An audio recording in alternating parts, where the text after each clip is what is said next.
You step on the gas expecting that familiar surge of turbocharged power, but instead, your vehicle falls completely flat on its face, and a check engine light pops up on the dash. You pull out your scanner and see code P2263, which means turbocharger or supercharger boost system performance. Basically, your powertrain control module is seeing a major difference between the exhaust pressure it expects and what is actually happening. If you're driving a gasoline engine, you're probably dealing with terrible acceleration, lower than normal boost, and maybe some really strange whistling noises from under the hood. For the diesel crowd, this is a much messier situation. You might see thick white or black smoke dumping from the exhaust, experience a terrifying surging idle, or the truck might just refuse to start entirely. Diesels are inherently dirty engines, creating thick soot that loves to clog exhaust passage. Plus, they run extreme fuel pressures, sometimes around 26,000 pounds per square inch,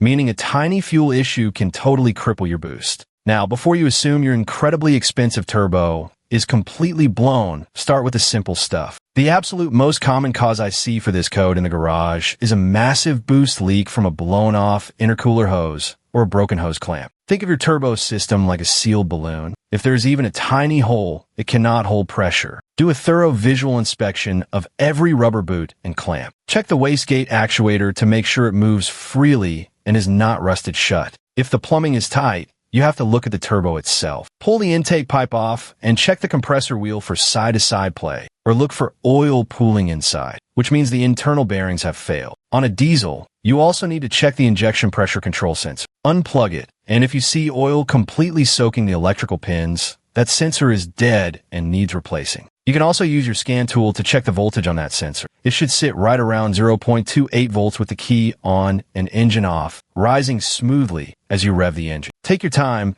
check the basics first, and you might save yourself from buying a turbo you do not actually need.